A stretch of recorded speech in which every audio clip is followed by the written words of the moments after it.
especially with the cutting of Marshall. You've got Beckham as the 1, Shepard as the 2. I think Sutton would be a really good slot guy for the Giants if they don't bring in Des Bryant. I think Shepard would be the slot guy to me. I think he could be also, because Odell's going to be number 1. Ingram might be a solid, maybe number 3. Well, Sutton would be fine on the outside. Ingram's the tight end. No, I know that, but like a number 3 option for Eli is what I mean. Okay. So, I mean, I don't know. I kind of like where the Giants are right now because they're kind of they're kind of like the mystery team right now. They can obviously trade back, get more picks. They can probably trade up again in the second round after their most recent pick. Maybe pick an offensive lineman if they go the route of selecting Mason Rudolph in the second round. But that'd be so. I mean, early in the second round is what I'm saying. But I'm just excited for where round 2 and 3 are going to go because this is where you find the steals. I don't know. I think Dom, you said that, but like this is where you find the steals in the draft, the people who should have been taken in the first round, because I know for a fact, and I told this to all of you, that if Calvin Ridley made it to the second round, he's the number 1 option. I don't care who else is out there. Oh, Ridley would have been great for the Giants if they had traded up for him. I am so surprised he slipped that far to begin with. There's a reason that the teams that pick high in the draft tend to stay there. It's because they are bad organizations. And I forgot what team got Ridley, but they got the Falcons. The Falcons. They're loaded. They paired him with Julio Jones. That's right. I tweeted that out. Coleman and Freeman. And it makes up for losing Taylor Gabriel. Yeah, I tweeted that out that's going to be great for the Falcons. Jones and Ridley, watch out.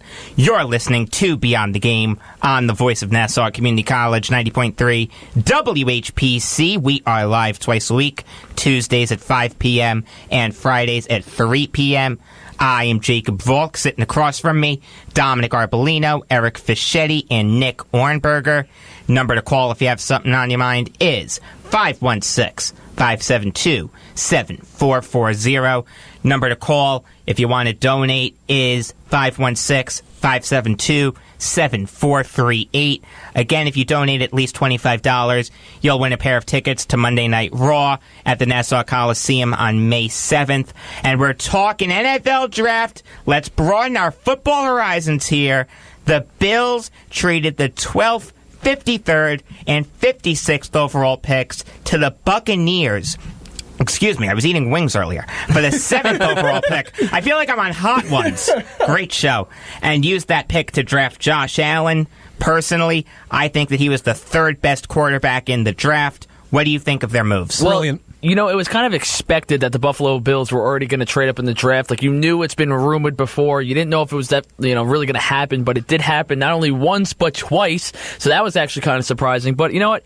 Josh Allen, I know I'm not a fan of Josh Allen. I'm going to be honest. I really am not. Obviously, he's got that cannon. And, wow. I'm surprised you don't like Allen. But, it's funny. Early in the process, I didn't like Allen, but now I do. I'm not crazy about him. And if there's a guy I wanted the Buffalo Bills to draft, it was him. You know? You know what? But I agree with you there because if there's a team that could definitely screw this up, it's probably them. It's Buffalo. But I do like the pick. I feel like he's got a lot of potential here. And the biggest knock on him is his accuracy, and that's something you can start to correct. If it was his arm that was the issue, if it was his decision-making, those things are a little more difficult. But as far as I just feel like his accuracy on field, that's something he can get better at. I will say this, though. For the Bills' sake, I'm glad they traded up because having just A.J. McCarron and Nathan Peterman on your roster for your 2 quarterbacks only, I mean, they definitely had to make a move. So that's exactly what they did. And they were able to, get their guy at 6, I would say, because I was actually shocked they didn't draft. 7, you mean? It was 7? Yeah. Oh, yes, you're right. Because the Colts took Quentin Nelson. You're right. Yeah. But I'm shocked that they didn't choose Josh Rosen. I am too. I'm going to be honest. I think there's a reason why Rosen slipped. The reason why Rosen slipped, Eric, I'm glad you brought that up, is because there are people who think he's a jerk.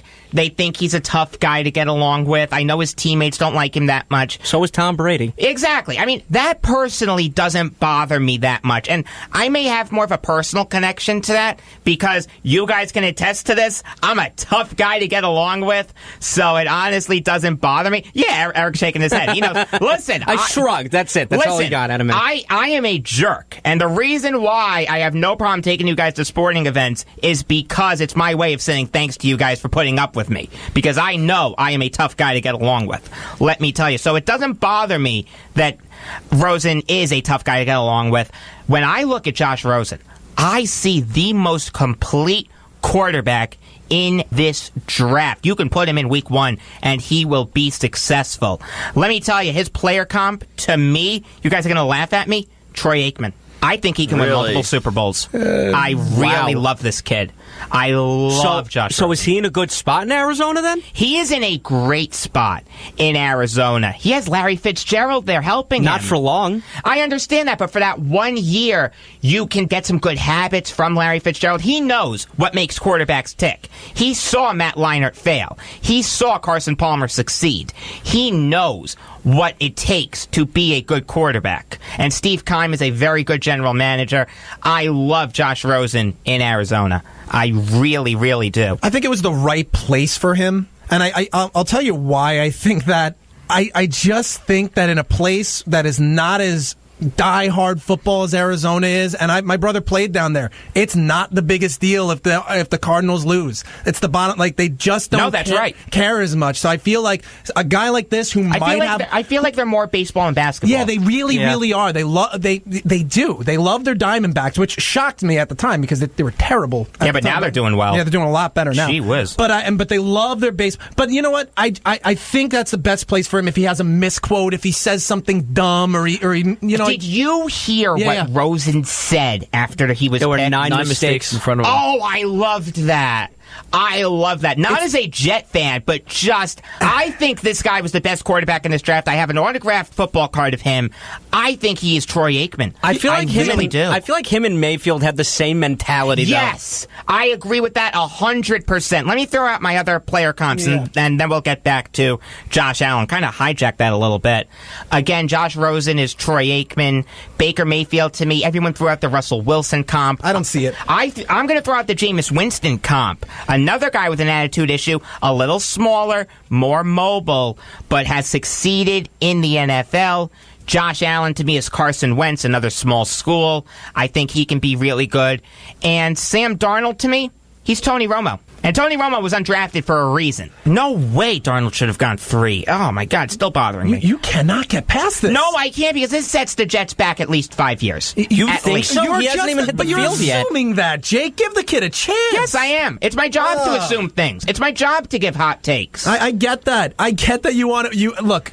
I mean, he's not going to be as bad as you say. He's not going to be as good as everybody thinks. A few years ago, I'll take that. A few years ago, no one wants to be more wrong than me right now. I know you don't. I mean, let me ask you something, Nick. The Chiefs picked number 1 about 4 or 5 years ago, and they took Eric Fisher. Right. You would have been on this show either praising it or killing it. I would have been on this show absolutely killing the move. You would have been killing it. At the time, I was killing the move, because keep in mind, that was the year that Luke Jokel came out, and I wanted Jokel.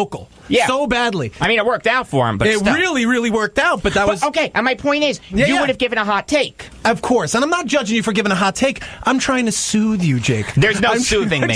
Serenade is what you're saying. There's no soothing me. Slowly lullaby you here. No, there's no doing that. Let me tell you.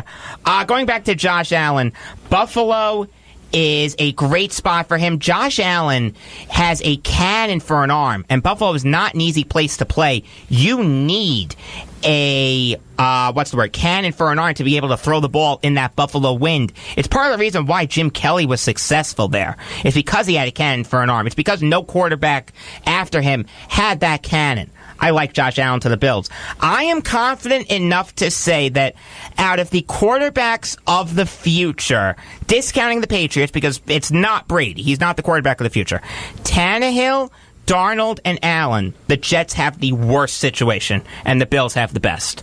I'm high on Josh Allen here. I really am. I gotta give a special shout-out to Mildred and Tara Cooperman for donating $50 each to Beyond the Game to benefit WHPC. Thank you very much for that. It does mean a lot.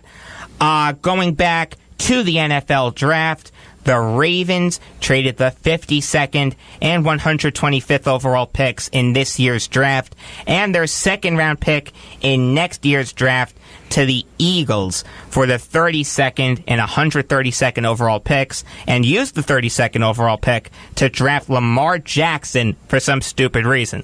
Personally, I think that he's a running back in the NFL. Nick, what do you think of their moves? You know what? I'll tell you what. I liked all the trading down. I liked them collecting picks. Am I in love with Lamar Jackson? No, but he's a project that can work out. I don't see complete failure here. I don't see this blowing up in their face. Let me put it into perspective for you. I don't see a Tim Tebow situation where he's refusing to play any position but quarterback, and he's terrible at it. I feel like this is a guy who's an athlete. He's a competitor. He wants to be in this league, and if it doesn't work out at his position, he'll make the move to a running back or receiver position. I think he'll be very successful as a running back. I see Pat White in him. I really do. Oh yeah, that's a good comparison for down in Miami with the Wildcat, right? Yeah. Thank you very much. I like that. We do have a caller on the line. Caller, you're on Beyond the Game. Yeah, how you doing? Richie from Shirley. How you doing? Doing good, Richie. What's going on? Okay, what's your opinion about the Giants' draft choice? I loved it. This was my guy since October. Saquon Barkley is a generational talent. He has a Franco Harris ceiling.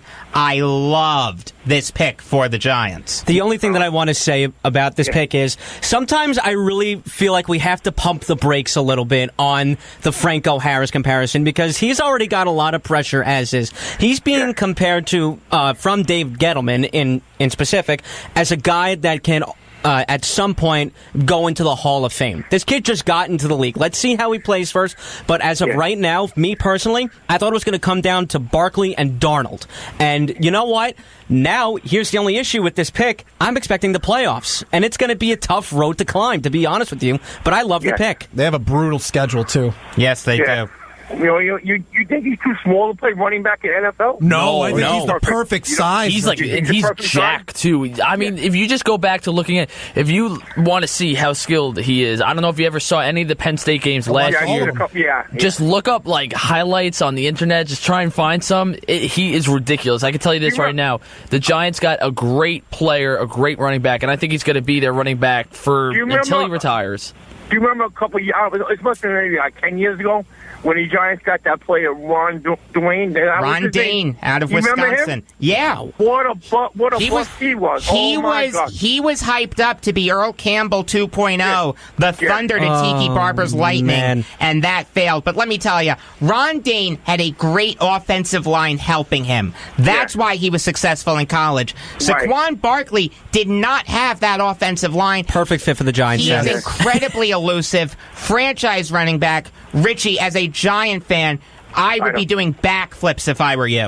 What's up with Eric Flowers? You better come to camp. I am so happy you brought that up. I want him gone today. Yeah, get rid of him. What's wrong with you? Come on. Do you want a bag of Doritos for Eric Flowers? I am perfectly okay with giving him up for a bag of chips. Honestly, this guy is unmotivated. I don't understand what his problem is. I don't understand. This guy needs the most work out of everybody on that team. Let's be honest. You can go offense, defense, special teams. He needs the most work, period, and he's not there. Are you kidding me?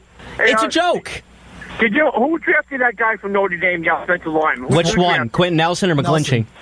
Nelson. Did anybody get him? Indianapolis, yeah. Great pick. All right, guys. Thank you. All right. That was Richie from Shirley, and that was a good call. Let me just touch on Barkley again really quick, because I just thought about it, because it actually blows my mind. And I know I said pump the brakes before, but this is actually a ceiling, because the Giants never had a running back like him before. He has the potential to be the best running back they ever had. That is true. It's 100% true. He'll be better than Tiki Barber. Everyone's better than Tiki Barber, honestly. Really? You didn't like Tiki Barber? Not really. Wow. Not really. I liked Ahmad Bradshaw better. That's surprising. I liked him. I like Bradshaw and Brandon Jacobs better. And Ahmad Bradshaw in 2012, that was probably the best running back that the Giants have had in a long time. And then you got Joe Morris, yes, who won the Super Bowl, but honestly... And David Wilson out of Virginia. David Wilson was such a sad story. Yes, it was. You're listening to Beyond the Game on the voice of Nassau Community College, 90.3 WHPC. We are live twice a week, Tuesdays at 5 p.m. and Fridays at 3 p.m. I am Jacob Valk. Sitting across from me, Dominick Arbolino, Eric Fischetti, and Nick Ohrnberger. Number to call if you have something on your mind is 516-572-7440. And we've spent a half hour on the draft. I think that's enough. We've talked about the big trades for the quarterbacks. We hit on Baker Mayfield. We have to get to hockey. And for more on that, we are joined by the true hockey maven. To hell with that other guy. Can't say that enough, Eleanor Chompy. Eleanor, you've got to be happy, my dear. How are you today? Hi, I'm good. All right. So, the second round of the Stanley Cup playoffs has just gotten started. with that in mind, I'll go through each series, and we'll make our picks. Sound good, guys? Let's do it. All right. And we will